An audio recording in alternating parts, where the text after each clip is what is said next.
안녕하십니까? 이번에는 디지털 자산에 대한 관심 증가라는 주제로 여러분과 대화를 나눠보겠습니다. 지난주에 비트코인 가격이 3개월 만에 10만 달러를 다시 재돌파했죠. 부제는 미국의 영국, 중국과의 무역 협상 진행 소식에 안도감 확산입니다.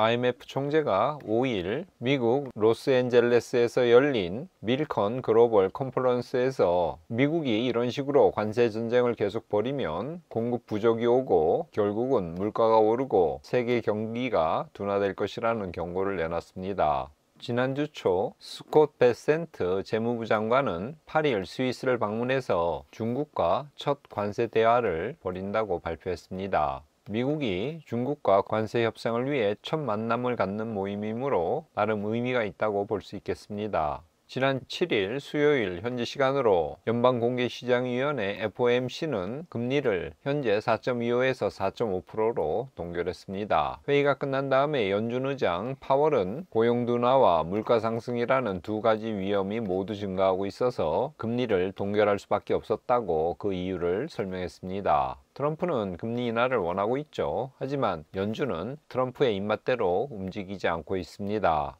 8일 도널드 트럼프 미국 대통령은 영국과의 무역 협상 체결을 발표하는 기자회견에서 지금 당장 나가서 주식을 사는 것이 좋다고 너스레를 떨었습니다. 이제 무역 협상이 진행되니 주가가 오른다는 뜻이죠. 한국 이야기입니다. 우리나라는 재작년부터 음식료품 소매 판매 지수와 음식점업 생산 지수가 계속 감소하고 있다고 합니다. 다시 말해서 마트와 시장에서 사람들이 식재료 구매를 꺼리고 식당에서 외식이 동시에 줄어드는 전례 없는 현상이 벌어지고 있습니다. 그만큼 서민들의 경기가 안 좋다는 뜻입니다. 하지만 다행스럽게도 3월 경상수지는 91.4억 달러 흑자를 기록했습니다. 23개월 연속 경상수지가 플러스인데 그 이유는 반도체를 비롯해서 컴퓨터 등 IT 품목 수출 증가가 경상수지를 흑자 흐름으로 견인했기 때문입니다. 골드만삭스가 암호화폐 대출, 토큰화 영역까지 확장하기로 결정했습니다. 이러한 시장 확대는 전통금융의 대대적인 전환을 예고합니다. 본물이 터지듯이 금융회사나 투자은행들이 암호화폐 분야로 진출하고 있죠.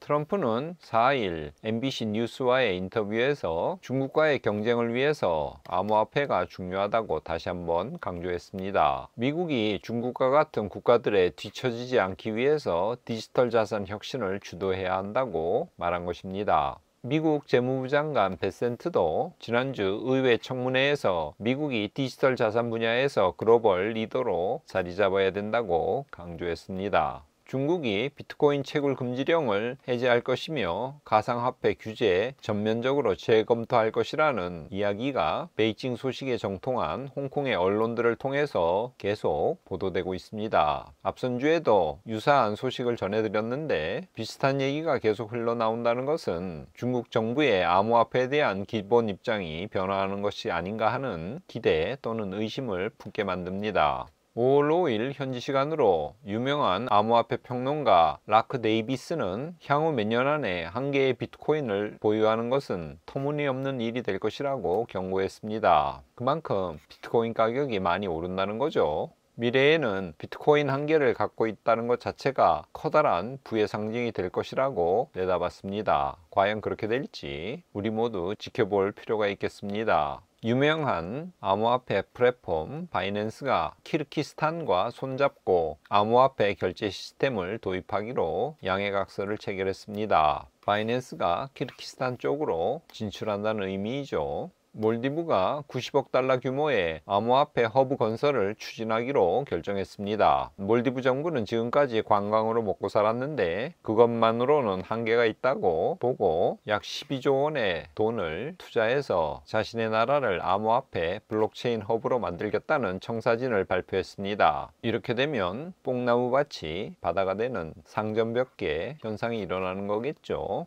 미국 통화감독청 OCC라고 하는데요. 은행들이 고객들의 요청에 따라서 암호화폐 자산 거래를 허용하도록 하는 서한을 발표했습니다. 은행들에게 채워져 있던 족쇄를 하나둘 풀면서 은행들이 암호화폐 매매에 뛰어들 수 있도록 문을 열어주는 거죠. 메타, 이전에 페이스북이 스테이블 코인을 활용한 글로벌 결제 방안을 논의 중이라는 소식이 나왔습니다. 3, 4년 전인가요? 페이스북은 자체 화폐 리브라를 만들려고 했다가 의회 청문회에 마크 저버그가 끌려나가 혼쭐이 났죠. 그래서 자체 코인 발행 계획을 접었습니다. 하지만 이번에는 스마트하게 자신의 코인이 아니라 기존 스테이블 코인을 활용해서 메타 내에서 글로벌 결제를 하는 방안, 다시 말하면 우회하는 거죠. 이 방법을 논의 중이라고 합니다. 10억 명 이상의 사용자를 갖고 있는 메타도 스테이블 코인을 통해서 암호화폐 영역으로 진출하려는 거죠. 최근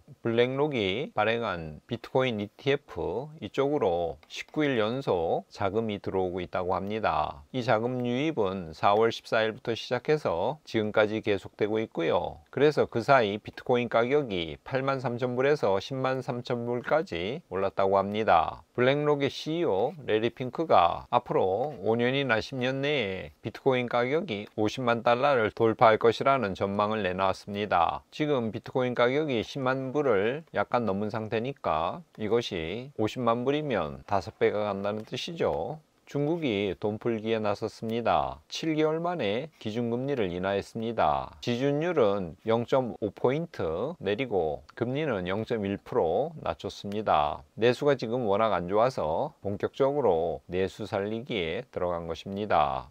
독일도 지금 돈 풀기를 하고 있습니다. 국방비는 헌법상 부채 한도 예외를 적용받고 있습니다. 우크라이나와 러시아의 전쟁 때문에 독일은 천문학적 규모의 국방 인프라 투자 계획을 세웠습니다. 5천억 유로를 조성해서 12년간 쓰기로 했습니다. 이렇게 국방비 인프라 투자 쪽으로 돈이 풀리자 독일 증시는 랠리를 펼쳤습니다. 비트코인 차트 한번 볼까요? 11일 기준으로 앞선 5일간 7% 이상 올랐습니다. 그래서 연초 대비로 11% 상승한 상태입니다. 여기 보듯이 10만 불을 다시 넘었죠. 비트코인 도미넌스 1년 차트를 가져왔습니다. 비트코인 도미넌스가 높다는 것은 이더리움을 비롯한 다른 알트코인들의 가격이 별로 좋지 않다는 뜻입니다. 작년 11월 20일 61.18%로 고점에 이르렀다가 약 보름 동안 55.11%로 급락했습니다. 이때가 12월 7일입니다. 그러니까 약 보름 사이에 알트코인 가격이 폭등했습니다. 그러던 비트코인 도미넌스가 다시 계속 올랐죠. 얼마 전 5월 7일 65.36%로 다시 정점에 이르렀습니다. 그러던 비트코인 도미넌스가 11일 저녁 6시 기준으로 63.25%로 내려왔습니다. 약 2%가량 빠진 것이죠. 그러면서 알트코인이 약간 상승했습니다. 이전에도 말씀드린 바 있는데 이 비트코인 도미넌스가 40에서 45%까지 떨어져야 됩니다. 그러면서 알트코인들이 랠리를 펼치죠. 현재 비트코인 도미넌스가 63.25%이니까 아직 알트코인의 랠리는 시작되지 않았다고 볼 수 있겠습니다. S&P 500 지난 일주일 0.07% 상승했습니다. 거의 변동이 없었죠. 연초 대비로는 3.56% 하락한 상태입니다. 코스피 차트 지난주에는 0.65% 상승했습니다. 그래서 현재 연초 대비로 약 7.5%가량 오른 상태입니다. 금 가격 앞선 주에 조금 떨어졌다가 지난주에는 약 2%가량 올랐습니다. 연초 대비로 26%가량 상승한 상태입니다. 정리하겠습니다. 8일 스위스에서 미국과 중국이 처음으로 만나서 관세 협상을 시작했습니다. 같은 날 영국과는 미국이 관세 협상을 체결했습니다. 이에 시장 분위기는 우호적으로 돌아섰습니다. 트럼프와 베센트 재무부 장관이죠. 지난주에 디지털 자산 분야에서 미국의 경쟁력 확보가 중요하다고 각각 강조했습니다. 중국 쪽에서 가상화폐 규제 해제 검토 소식이 계속 흘러나오고 있습니다. 아마도 중국이 가상화폐 관련 정책을 완전히 바꿀 것 같다는 예상이 점점 힘을 얻고 있습니다. 중국은 내수 진작을 위해서, 독일은 국방 관련 인프라를 구축하기 위해서 어마어마한 돈풀기에 나섰습니다. 결과적으로 시장의 유동성이 확대되고 있죠. 블랙록의 CEO 레리 핑크는 5년에서 10년 안에 비트코인 가격이 50만 불에 이를 것이라고 내다봤습니다. 유동성이 풀리고 비트코인에 대한 우호적인 전망이 나오고, 또 중국에서 가상화폐와 관련해서 전향적인 태도 변화가 예상되는 가운데 비트코인 가격 3개월 만에 10만 달러를 재돌파했습니다. 이번 주는 갈라디아서 5장 13절 말씀을 가져왔습니다. 제가 읽어보겠습니다. 형제들아, 너희가 자유를 위하여 부르심을 입었으나 그러나 그 자유로 육체의 기회를 삼지 말고 오직 사랑으로 서로 종노릇하라. 하나님은 죄 많은 인간을 불쌍히 여기시고 사랑까지 하셨습니다. 그래서 자기 아들을 십자가에 희생시킴으로 우리의 죄를 용서해 주셨습니다. 이제 우리는 주인의 뜻을 모르는 종이 아닙니다. 종은 혼날까봐 벌벌 떨면서 이유도 모르는 채 일을 하죠. 그런 종이 아닙니다. 우리는 자유로운 자녀의 신분이 되었습니다. 그래서 율법과 죄와 죽음의 권세로부터 해방된 존재입니다. 갈라디아서 5장 1절에서는 그리스도께서 자유를 주셨으니 굳게 서서 다시는 종의 멍에를 매이지 말라고 말씀하시고 계십니다. 오늘 본문에서는 우리가 자유를 위해 부름받은 존재라는 것을 다시 상기시켜 주십니다. 그리고 그 자유를 육신을 기쁘게 하는 데 사용하지 말고 사랑으로 서로를 섬기는 데 쓰라고 말씀하고 계십니다. 꽹우의 두런두런 시청자 여러분, 우리가 자유를 위해서 부르심을 받은 존재이고 그 자유로 육체의 기회를 삼지 말라는 말씀을 기억하시며 이번 한 주도 오직 사랑으로 서로 종노릇하는 여러분이 되시기를 기원합니다. 오늘은 이것으로 마치겠습니다. 끝까지 시청해 주셔서 감사합니다.